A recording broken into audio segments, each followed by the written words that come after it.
आप देख रहे हैं न्यूज़ 24 न्यूज। इस समय मैं पंचायत परिषद के राष्ट्रीय कार्यालय में बैठा हूँ और हमारे साथ में है श्वेता ठाकुर जी। क्या है श्वेता ठाकुर जी, सुनिए इनके ही मुँह से इनका परिचय और इनकी कहानी, इनकी जुबानी। ये बताएं श्वेता जी, स्वागत है आपका सोशल मीडिया के विभिन्न प्लेटफॉर्म पे।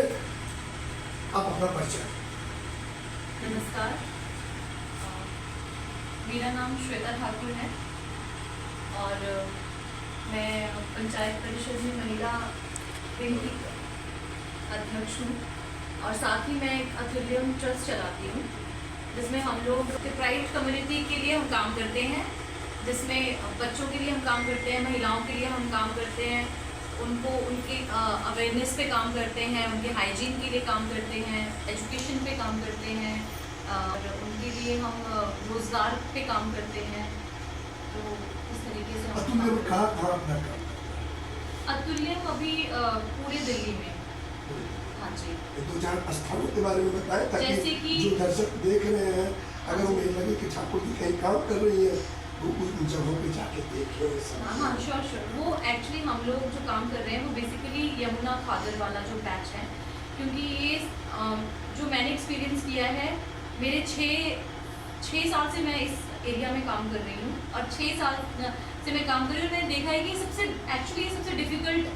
डिफ़िकल्ट एरिया है काम करने के लिए, क्योंकि यहाँ पे इजीली हर चीज़ अवेलेबल नहीं होती है।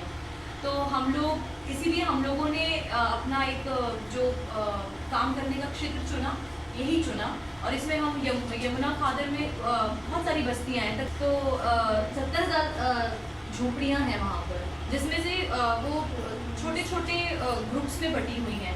कहीं पर 60 है झुग्गी जिसको कहते हैं, कहीं पर 7 है, कहीं पर 70 है, कहीं पे 150 है, कहीं पे 200 भी है, कहीं पे 300 भी है। इस तरीके से ये जो है दिल्ली से फैलता हुआ पूरा NCR कवर करता है, ये सरिता विहार तक जाता है ये बैच। तो मैं जो काम कर रही हूँ बेसिकली मयूर विहार वाला जो पूरा पैच है इस पर काम कर रहे हैं, जिसमें मछली गड्ढा, चकचीला और बंजरिया और इस तरीके के जगहें हैं। बहुत अच्छी बात है। तो इसमें किस किस सेक्टर में आपका लोगों का सहयोग करती है? गरीबों के बीच जब जाते हैं, एजुकेशन या बिल्कुल मेडिकल, हाँ जी। जैसे कि फॉर एग्जांपल अभी कोविड के टाइम में हमने वैक्सीनेशन, क्योंकि वहाँ से निकलना बहुत मुश्किल है, लोगों को एक जन को समझाना भी बहुत मुश्किल है। बेसिकली ये वो लोग हैं जो प्रवासी मजदूर हैं, यहाँ के लोकल्स नहीं हैं और पढ़े लिखे भी नहीं हैं। तो हमें क्या होता है कि हम लोग हमें इनको बहुत मुश्किल होता है कन्विंस करना, बहुत मुश्किल होता है इनको समझाना। तो हम लोगों ने क्या किया कि कोविड के टाइम में हमने वैक्सीनेशन के लिए वहीं पर ही अपना पूरा सेटअप किया और कोविड में हमने इनको कोविड का वैक्सीनेशन करवाया और राशन वगैरह प्रोवाइड करना। बच्चों के लिए हमने एक ट्यूशन स्कूल हम चलाते हैं, जिसमें स्टाफ हमारा होता है, एजुकेशन रिलेटेड जो भी उनका स्टेशनरी रहता है, उनका यूनिफॉर्म रहता है, स्पोर्ट्स रिलेटेड चीज़ें रहती हैं, वो सब हम लोग प्रोवाइड करते हैं। और महिलाओं के लिए हम लोग उनके हाइजीन पे काम करते हैं, उनको थोड़ा सा अवेयर करते हैं कि अपने आप को कैसे क्लीन रखना है और इससे साफ़ रखने से आपको क्या क्या बीमारियों से आप खुद को बचा सकते हो, अपने बच्चियों को बचा सकते हो। तो और मेडिकल फैसिलिटीज़ भी हम लोग प्रोवाइड करते हैं, टाइम टू टाइम उनका चेकअप करवाते हैं, उसके लिए हमने शिविर लगाए होते हैं और इस तरीके जितना बन पड़ता है हम वो करते हैं। अखिल भारतीय पंचायत परिषद के माध्यम से मतदाताओं में किस तरह से जागरूकता फैला रहे हैं, क्या क्या आप लेकर के मतदाताओं के बीच जा रहे हैं? तुम्हें मतदान करना चाहिए, किस भाव से करना चाहिए, क्या उम्मीद से करना चाहिए, क्या उम्मीद?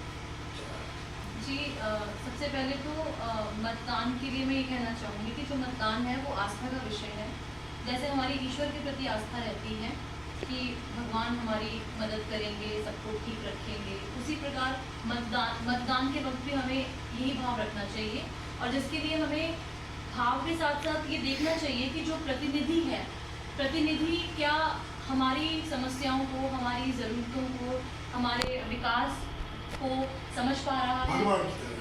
हाँ जी, तो वो समझ पा रहा है और इसके लिए हम जो काम करते हैं, हम जागरूक करते हैं लोगों को, और हम जनता के बीच जाते हैं और उनको सबसे पहले तो ये समझाते हैं कि वो सेवक नहीं है, और जिसको हम प्रतिनिधि के रूप में चुनकर लेकर आ रहे हैं वो हमारा सेवक है। मतदान करके हम एक ऐसे प्रतिनिधि को हमें लेकर आना चाहिए जो कि अपने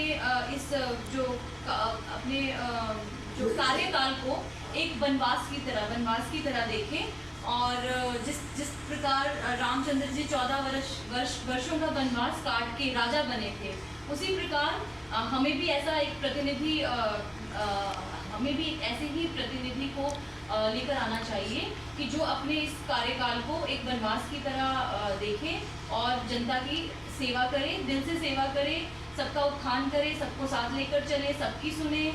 और बस ये इस चीज़ के लिए हम लोग काम करते हैं कि हम लोगों की बातों को लोगों को समझाते हैं। जनप्रतिनिधि अगर मान लीजिए चाहता है क्षेत्र में, तो क्या आप इस तरह का भी करते हैं कि जनता को इसके लिए जागरूक करते हैं कि आप एफिडेविट लें, भाई जो आप काम करेंगे अगर आप नहीं करेंगे बिल्कुल बिल्कुल।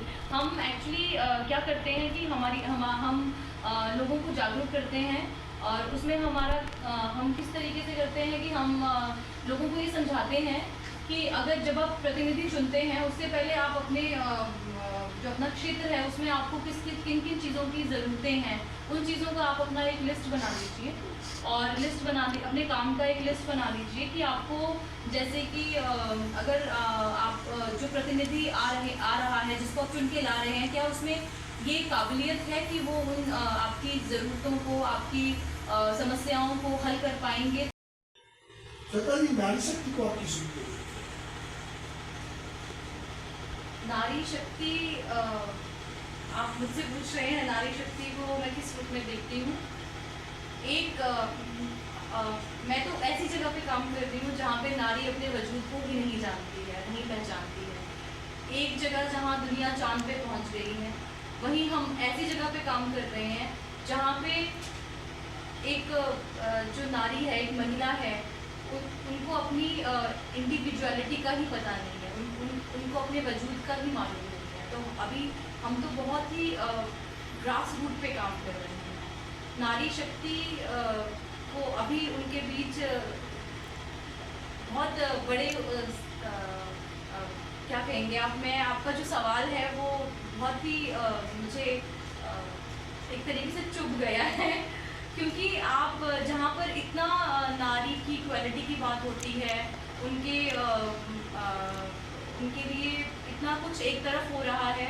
हमारे वेस्टर्न कंट्रीज़ में अगर आप देखें, कितना मतलब बहुत डिफरेंट है। अब जहाँ हम लोग काम करते हैं वहाँ पर तो उनका कोई वजूद ही नहीं है। वो मतलब उनको तो ये उनको अभी हम ये समझा रहे हैं कि आप भी इक्वली इम्पॉर्टेंट हो, आप भी बराबर इम्पॉर्टेंट हो, बराबर आप महत्वपूर्ण हो। जितना परिवार का एक दूसरा सदस्य ज़रूरी है, उतने आप भी ज़रूरी हो। अभी तो हम इस लेवल पर काम कर रहे हैं। अच्छा, आपसे दूसरा सवाल मेरा ये है, आपने कहा ग्रासरूट पे, तो हम उस संस्कृति में पले हैं जहाँ सीता, राम, राधे, श्याम, गौरी, शंकर, मतलब पहले महिला, और पश्चिम की बात आपने करी है तो कल्पना चावला जो भारतीय मूल की महिला थी, और सुनीता विलियम्स जो कि भारतीय मूल की है और 8 दिन के लिए गई थी, और वो शक्ति, नारी शक्ति होकर के, तो उसको आप किस रूप में देखते हैं? आप देखिए ना, वो ऊपर रह गई, ये ऊपर में अटकी हुई है, वो पश्चिम वाले हमें किस रूप में कर यूज करते हैं हमारी नारी शक्ति को खासतौर से? देखिए, मैं जहाँ तक समझ पाती हूँ, मुझे तो ऐसे लगता है कि प्रोपेगेंडा बहुत ज़्यादा होता है, और उतना जितना हम लोग बहुत बात करते हैं इक्वालिटी की कि नारी पुरुष के समान है, बराबर है, या वो किसी चीज़ में कम नहीं है, लेकिन कहीं ना कहीं हम वो चीज़ वो हमारी करनी में नहीं होती है, वो हमारी कथनी में होती है। तो सुनीता विलियम के साथ भी वो भी बेसिकली नारी ही है, महिला ही है, तो वो भी उसी चीज़ को मैं उसी तरीके से देखती हूँ कि अंतर्राष्ट्रीय स्तर पर भी ऐसा ही हो रहा है। अंतर्राष्ट्रीय स्तर पे भी बेसिकली ऐसा ही हो रहा है। बड़ी बात बताई श्वेता ठाकुर जी ने कि नारी को भले ही कहने के लिए सम्मान दे दिया जाता हो, सब कुछ कर दिया जाता हो, लेकिन उसके लिए करने के लिए अभी बहुत कुछ बाकी है।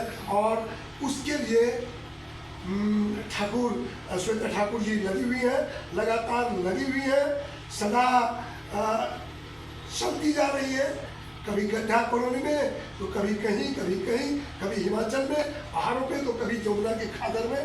अब कहाँ इनको कितनी सफलता मिलती है ये तो आने वाला समय बताएगा, लेकिन इनका जज्बा, इनका विचार वास्तव में बहुत ही सटीक है। कैमरा पर्सन के साथ मैं हरिशंकर तिवारी, पंचायत परिषद।